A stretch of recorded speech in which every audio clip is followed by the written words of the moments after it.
আসসালামু আলাইকুম। আশা করি তোমরা ভালো আছো। তোমাদের তো আল্লাহর রহমতে আমরাও ভালো আছি। আজকে আরেকটা নিউ ব্লগ শুরু করলাম আপুরা। ব্লগটা অনেক একটা খারাপ সংবাদ, কারণ মোবাইলটা অন করলাম, অন করে দেখি বাপ্পি ভাইয়ের আম্মু তিশা আপা, বাংলাদেশি মম তিশা আপার শাশুড়ি আজ রাত 12টা বাজে ইন্তিকাল করেছে। আশা করি ওনার মাগফিরাত কামনা করবেন সবাই, ওনার জন্য দোয়া করবেন। কারণ একটা মৃত্যুর সময়কালে কেউ ছিল না কাছে, শুধু টান ছাড়া। কারণ কারণ ওনার জন্য, ওনার আমার মায়ের মতো। ওনার অনেক কথাটা শুনে অনেক খারাপ লাগলো। কারণ আমার মার এরকম ডায়াবেটিক্সের বাড়িঘর হয়ে গেছে এখন সবারই, কিন্তু আমার মারও এরকম ডায়াবেটিক্স হাফ ডাউন করে, তারপরে মনে করেন নীল হয়ে যায়, বেড়ে যায়। আশা করি সবাই সবার জন্য দোয়া করবেন, যাতে সবাই সুস্থতা কামনা করি, সুস্থ থাকে। কিন্তু দুঃসংবাদ,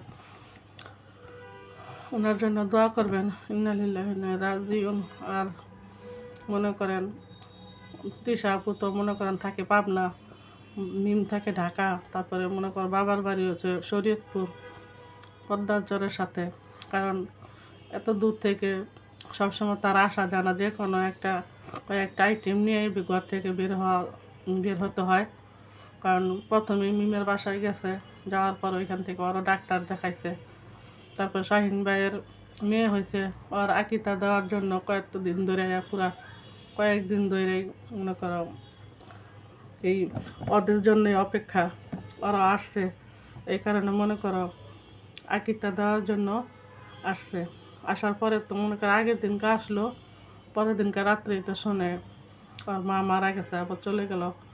কিন্তু আমি একটা ছোটোখাটো ব্লগার, কারণ ওদের ভিডিও আমি পুরো সবার ভিডিও দেখি, যেমন ধরেন শারমিন, বেলাল, তারপরে কুকি, সাবিনা, মিম, তিশা আপু। মানে হয়তো ওদের কাছে থাকতে না পারি, কিন্তু ওরা একটা ফ্যামিলির একজন পরিবারের মতনই হয়ে গেছে।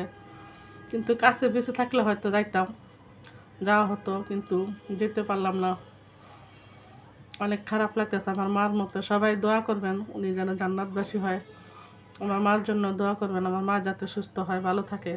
কারণ সবাই পুরো ডায়াবেটিস, আমারও ডায়াবেটিস ধরা পড়ছে, কারণ আমার হাজব্যান্ডেরও ডায়াবেটিস। কারণ এখন ডায়াবেটিসের পুরো বাড়িঘর, ডায়াবেটিস রোগটা এখন সচরাচর সবারই হয়ে গেছে।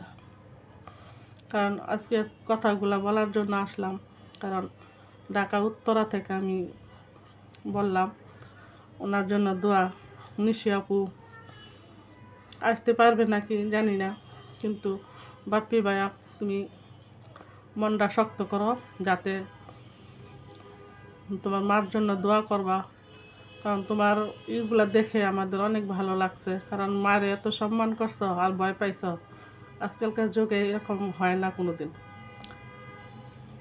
তুমি অনেক ভালো, কিন্তু কিন্তু এই কারণ এই মৃত্যু সবারই একদিন গ্রহণ করতে হবে, জন্মেছে মৃত্যু হবেই। শক্ত থাকবা, মার জন্য দোয়া করবা, মার কবরে যাইবা, যাই দোয়া করবা, এটাই কামনা। তাহলে আপুরা আজকের মতো এই পর্যন্তই। আল্লাহ হাফেজ।